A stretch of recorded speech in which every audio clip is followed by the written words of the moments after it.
Hi, this is Roger. Thanks for dropping by. It's quite early in the day, so I haven't got good light here, but I've got that laborious and tedious and I don't want to do job of painting the front of the house, which I'm going to have a good go at today. So that's where I'll be, out front, rubbing down and painting, and it really is my least favourite thing to do. But it's a one-off, you know, it just needs smartening up. The garden's been done, it's just the surrounding area now, i.e. the house. So I've got to get on with it, and I need it done. So it's just one of those chores, you just have to take that deep breath and go and do it. I mean, there are times when watering my orchids feels like that, but not quite so dramatic. I was just looking at day lengths, and as we go into September, we will have the fastest rate of change per day for the whole month. You know, when we're looking at over 3.5 minutes a day, you know, do the maths. That's going to drop the daylight hours down quite dramatically over the next month and then on into October. And during October, I think it's during October, we hit that magic point where the day and the nights are the same length. What we're getting at the moment is a change in temperatures, and that really is a bonus for a place like this that is glass. Yeah. My way of cooling, or one of my, take away the shade netting, my way of cooling is to suck in cooler air from the shady side outside and take the hot air out at the top. Yeah, well, when the air you're pulling in is roughly the same as what you're taking out, it doesn't work. The cooling effect isn't there. There's various other slightly effects that have a slight effect, like the water trays in front of the fan. They've had an effect. I don't think it's dramatic though. It's like 1/2 degree. It's not a lot. But I saw a couple of videos posted this morning about somebody who's just lost 2 Psychopsis. And I get my thoughts going into, you know, I mean, I've lost, let me think, I've lost 3 or 4 Nelly Islas. I still have 1. My Psychopsis is on its last legs despite having a bloom on the top of it. But, you know, I mean, it's probably my lousiest plant. I mean, it really is tatty. And you sort of get to the point where you think, well, hang on, I've tried these and they don't work. And then you've got like an attitude thing. You don't like to be beaten, so you get another one and watch that one die. At what point do you stop and think, I can't grow these, so I won't? I mean, I could have come to that conclusion with my Latorias. You know, after last year, virtually losing them, they start to recover this year. Then they went down again. I've changed them from pots to mounted. And, you know, I mean, if you take a look at them, they're awful. It's going to be years before these look like good plants again. I mean, those little tiny growths that have still got a few leaves on, despite not looking good, that's the new growths. So this plant really is in a bad way. It really is. I mean, you know, we can go along the line here. You get to the next one. It's still got a few leaves, but it hasn't successfully produced a new growth for a while. It's trying now. There is one at the bottom, but the last couple have failed. It's just not doing well. And then this little tiny one over here, this one's got more leaves than the others. There's no sign of any new growths. I mean, it's grown some nice new roots, but it's a long way from looking like a good plant again. I mean, there's a couple over here. These are not necessarily Latorias, but in the same vein. This is the, what is this one again? Tetragonum. You know, this has been grown on from a seedling. You can see the tiny little canes near the base. This has grown a few new growths, but the largest new growth it's grown this year, look at the leaves. They're not right. I do believe, if I can hold it still enough at this time of day, it looks like it might be going to bloom. And then this one, when I mounted this one, it actually was 2 plants. The top one, the top plant, is just starting a new growth, and it has grown roots. It's only got 2 leaves left. The lower one has lost 2 of the leaves on the canes and leaving just one of which is in a bad way. That's just started what looks like a new growth, and it has grown some roots. So they are recovering, but they look awful. Now, there could come a point where I look up and say, well, perhaps I'll have to give up on the Latorias. They don't do very well in here for me. But they did, if you see what I mean. I know what went wrong with them. That's the difference, I think. If you know what's gone wrong and you have the ability to fix it in your environment, yeah, then it's got to be worth another go, hasn't it? That's the sort of way I sort of think about it. I mean, I don't get problems with the Cattleya types. I mean, I've got a couple that just seem reluctant to bloom, but they grow well. I've got nice looking Cattleya plants. I'm happy. So, you know, even if I've got the odd one or two that just seems reluctant to bloom, like the purpurata is notorious in my collection. But I think I know why it's not blooming. And it's not lack of light. I mean, I've got as much light as others that are getting blooms. So it's not that. It's just a change of hemisphere environment coming from the southern hemisphere to the northern. And all its genetics are geared up to growing its growths at that plant's genetics time. And that's not the time when it's got the right light and everything else to go with it. So it's got to have time to adapt. Most of my other dendrobiums are doing fine. Most of my Oncidium types are doing fine. Some are doing exceptional. Some are recovering, not doing so well. And that was from, again, a known issue. I knew what was going wrong with my Oncidiums over a period of time. They were just repotted into pots that were too big and therefore stayed too wet because there weren't enough roots to actually fill that pot. And since I started putting the Oncidium types in the smallest pot I possibly can, they're recovering a lot quicker. Some of them have romped ahead as a consequence. So sometimes it's just a matter of just tweaking a little thing. And it doesn't even seem like a thing that's big enough to do a big job. But sometimes it does. But yeah, it's out here at the moment, it's more about what's going over than what's coming soon.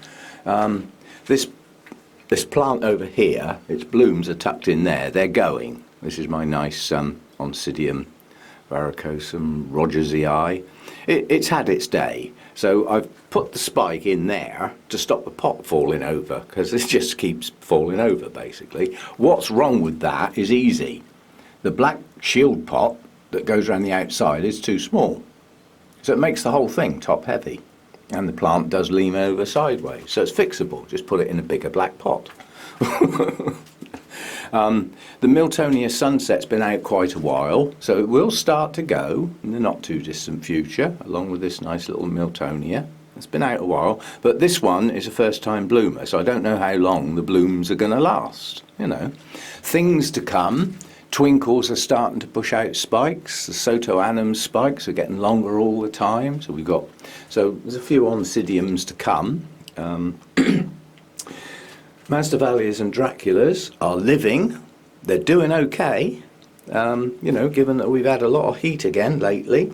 So hopefully some of those will start thinking about doing something more spectacular as the temperatures cool down. It's what they need. They need the cooler temperatures, the cooler nights, and not getting so hot during the day. That'll kick them off, I suspect. The Vanda, the orange one, first spike that opened, that one's on its way now. Even the large purple Vanda, it's dropped one bloom. There's a second one. They collapse very quickly, these Vandas. It's still got some that were later opening, so it's still going to be around for a while, but it's on its way out, you know. As I said, there's more going than coming at the moment, but I did notice yesterday, I've got a Tolumnia spike, first one for ages. I don't know whether you'll be able to see it. I've got to watch what I'm doing with the screen. There's a little spike on that one. So, you know, that seemed to appear from nowhere. I must have a look round the Tolumnias again. We haven't had a look at them for a while. But yeah, it's things are changing. The days are getting shorter. Nights will be getting colder. Well, they certainly will from now on. We've got a serious weather change coming up. I've got Cattleyas to come. You know, there's only one actual set of buds that are visible, but there are sheaths with buds at the base, so there are more Cattleyas to come. And there's a fair few of those, you know, so we've got Cattleyas to come down the line. Even my Mackay tucked over there has got sheaths. Now, strictly speaking, this is not its time of year to bloom, but yeah, there's been some strange things with bloomings. Looking on the Dendrobium species Facebook group, there's an awful lot of people who've got dendrobiums in bloom that are spring bloomers. So there's some funny things going on with some dendrobiums. I mean, not all dendrobiums are late winter, early spring bloomers, but a good proportion of them are. Some of them are a bit later as you get into spring and early summer, but at the moment it's late summer. That's an odd time. You know, there's not many dendrobiums are classed as that time of year being their blooming season. So they're possibly second bloomings, which implies they're doing even better to be able to bloom a second time. You see what I mean? Yeah, so things are on the change, and out of the corner of the camera, like now, somebody asked what the blue orchid was. Well, it isn't blue. The camera is playing with the colour, but this is Dendrobium conico, and it's actually a primary cross, and one of the parents is the Victoria regina, which is where it gets its bluish tinge from. But it's, as a consequence of being crossed with something else, it's lost its patterning that Victoria regina has got. But it is bluish. It's not really, it's purple. There are very few true blue orchids. There's some smashing Australian ones, but not many. You know, that's the way it is. Yeah, so I'm going to leave it at that. This is just really a quick look round before I'm trying to put off getting the painting gear out. That's what it really comes down to. And yeah, let's put those Latorias back where they go. It's a bit too cool for them down there. And the lower levels, it's cooler down there, obviously. But yeah, watch the things that are on the change, and if they're going to affect like where you've placed your orchids, sun getting lower in the sky, finding corners of rooms that it didn't find before if you're growing indoors. In a place like this, obviously, it makes no difference. The difference is, instead of the sun beaming down on the roof, it starts to beam in more from the sides. And I've got an environmental change coming up. That huge tree, which you probably know, you won't be able to see it through this shading, but I've got a huge tree out the back, absolutely massive. It's actually a flipping nuisance. It's a silver birch tree and produces millions and millions of winged seeds which blow in my garden and germinate in my bonsai pots and everywhere else. It's a flipping nuisance. But it's just about to provide a little bonus. I noticed while we were working in the garden at the weekend, the sun is starting to drop down such that that tree is now casting a shadow in the garden. Now, the sun's not low enough yet for that shadow to reach the grow room. But on those clear, bright, sunny days when the heat gets up in here, that's a couple hours of light relief for the grow room where the sun just dips down behind that tree. It does mean that the sun's not going to be around, you know, for as many hours during the day, but it will give a bit of relief from heat in the middle of the day when it's probably at its worst. Yeah, so that's an environmental change that I have no control over. There was something else I saw yesterday that I wanted to mention. Oh yeah, the little Orangus buds are starting to show now, so I'm just trying to get it down, but it's the hook's in behind another mount. It's where you've got to go careful. You get one mount down and unhook another one and it falls flat on the floor. But the buds are showing now. I love the way this is progressing. It does it each time it blooms. It's bloomed many times. But it gets a long spike that then effectively stops growing. And there's no sign of the buds. And then suddenly you just get little green bumps forming along what is a brown stem. So you think, oh, little bits of green showing. It's a nice bright dark green as well. And then slowly but surely the buds start to emerge and the spurs form on the buds. All Orangus have got a long nectar spur on them. So, you know, this will be in bloom in the not too distant future. They're not long lasting. I think I'll get about 3 weeks. but yeah, we've got that to come, and I mean that's 4 good spikes to look forward to. So yeah, there are a few things to come. As I said, there's more going than coming at the moment. And we'll see how we progress. I've got quite a lot of plants that really have taken off this year, and I've got others that are recovering, and hopefully next year will be their year where they get back to normal sort of thing. And others are just doing their thing, you know, nothing unusual. They're not going down, they're not coming up, they're just putting the amount of growth on that they would normally do. So this is where you have to make your decisions. Are you going to let your plant just get bigger and bigger and bigger? Or is it getting to the size now where it ought to be split into 2 or 3 plants? You've then got 2 or 3 pots to water instead of 1. You have to, you know, work these things out. Have I got space for the 1 huge plant? And effectively 3 pots will take up more room than 1 big one, because they'll all need their own space. But then you've got some plants for friends, yeah? So, you know, swapsies and that sort of thing. So, yeah. I like the idea of large specimen plants, and part of that is because sometimes they'll get to a show, you know.